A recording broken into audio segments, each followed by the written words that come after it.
मखसूस नशिस्तों का अहम तरीन मामला, जिसका फैसला जमात की पोजीशन और सियासत की हैयत दोनों बैक वक्त बदल सकता है।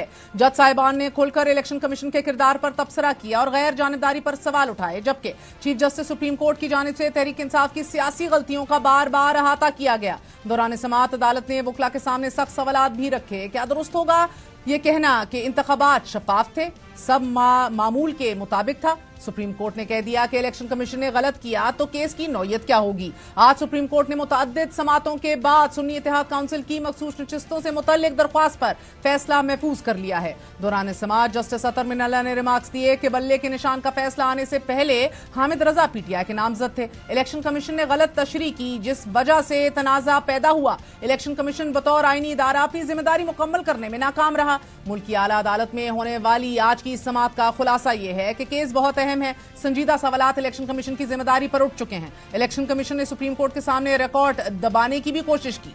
दौरान समाअत सुन्नी इत्तेहाद काउंसिल के वकील फैसल सिद्दीकी ने दलाइल दिए कि अगर इलेक्शन कमीशन इम्तियाजी सलूक कर रहा है तो सुप्रीम कोर्ट देखे। जस्टिस काजी फायज ईसा ने इस्तफसार किया कि यानी 2018 में इलेक्शन कमीशन ठीक था? क्या सुप्रीम कोर्ट इलेक्शन कमीशन की तशरीह की पाबंद है? आपको शर्मिंदा नहीं करना चाहता? क्या वाकई 2018 के इंतखाबात दुरुस्त थे? जिस पर जस्टिस अतर मिनल्ला ने सवाल उठाया कि वोट और वोटर्स के हक पर कोई दलाइल नहीं दे रहा। इलेक्शन कमीशन अपनी नेकनियती साबित करने के लिए डेटा नहीं दे रहा कि इंतखाबात शफाफ हुए। एक सियासी जमात को इंतखाबी अमल से बाहर किया गया। दौरान समाअत फैसल सिद्दीकी ने दलाइल दिए कि मखसूस नशिस्तें दूसरी जमातों को दे दी। आइन के टेक्स्ट में ऐसा नहीं लिखा हुआ। 2024 में खैबर पख्तूनख्वा असेंबली में 30 मखसूस नशिस्तें दी गईं। कौमी असेंबली में खैबर पख्तूनख्वा से नून लीग को 2 सीटों के एवज 5 रिजर्व सीट्स मिली। क्या 18 जनरल सीटें जीतने वाली जमात को 30 मखसूस नशिस्तें मिलनी चाहिए? चीफ जस्टिस ने वकील के दलाइल पर तबसरा करते हुए रिमार्क्स दिए कि आप बार बार तहरीक इंसाफ की तरफ से बात करने लगते हैं। आप सुन्नी इत्तेहाद काउंसिल पर रहें। आपकी लॉजिक के मुताबिक मुतनासिब नुमाइंदगी के हिसाब से तो फिर सुन्नी इत्तेहाद काउंसिल को 0 नशिस्तें मिलनी चाहिए।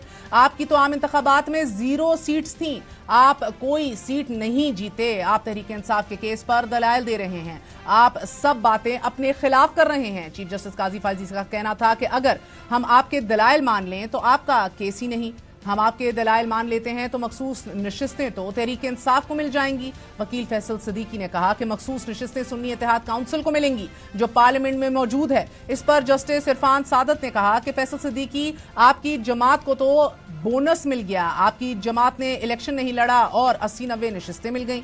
समाअत के इख्तिताम पर चीफ जस्टिस का कहना था कि फैसला सुनाने से मुतल्लिक आपस में मुशावरत करेंगे और फैसला कब सुनाया जाएगा अभी कुछ नहीं कहा जा सकता। दूसरी तरफ cipher case Toshakhana 190 million pound और 9 मई के 12 केसेस में जमानत के बाद इद्दत केस वो वाहिद केस रह गया है जो इमरान खान की जमानत पर रिहाई के रास्ते में आखिरी रुकावट साबित हो रहा है। और आज इसके हवाले से 3 अहम तरीन डेवलपमेंट सामने आई हैं। पहली, इस्लामाबाद की डिस्ट्रिक्ट एंड सेशन अदालत ने केस की समाअत कल तक मुलतवी कर दी है। दूसरी, इस्लामाबाद हाई कोर्ट ने अपीलों का फैसला 1 माह में करने का फैसला बरकरार रखा है। और तीसरी कि खावर मानेका अदालत में केस लड़ने की बजाय पहली बार मीडिया के सामने आकर अपना केस लड़ने की कोशिश कर रहे हैं। क्या जल्दी पड़ी थी, क्या जरूरत पड़ गई थी इनको कि 39 दिन का हमने साबित कर देना कि 39 दिन फटाफट निकाह कर ले। वो रुक जाती, आगे क्या महीने बाद उसकी इद्दत खत्म हो जानी थी। अगर आपको इतनी जल्दी थी, उसकी कौम को वजह तो बता दें कि आपने एक निकाह 1 जनवरी को कर लेते हैं जो कि इद्दत की मुद्दत पूरी होने से पहले है, फिर उसको गलत बयानी करके छुपाया क्यों गया? अब क्या मजबूरी क्या थी, क्यों इस तरह किया गया?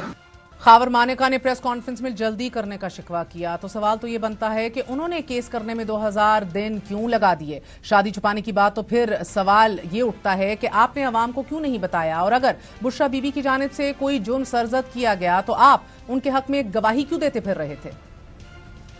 कि मेरी साबिका एहलिया बुशरा बीबी, मैं सिर्फ बड़े क्लियरली और अल्लाह ताला को हाजिर नाज़िर जान के कहता हूँ कि दुनिया की इससे पाक बीबी मैंने नहीं देखी। दुनिया की पाक तरीन बीबी है और ऐसी खातून के बारे में इस तरह की बातें, और फिर इमरान खान का जो हमारे इस स्पिरिचुअल घर का एक बुशरत खाना समझता है, उनको उनके बारे में ऐसी बातें सुन के मुझे निहायत दुख हो रहा है, क्योंकि उस जैसा भला आदमी मैंने नहीं देखा। अल्लाह ताला की ज़ात उसे सेहत, तंदुरुस्ती, सलामती दे और इज्जतें दे। और ये मैं सख्त नोटिस ले रहा हूँ इस बात का।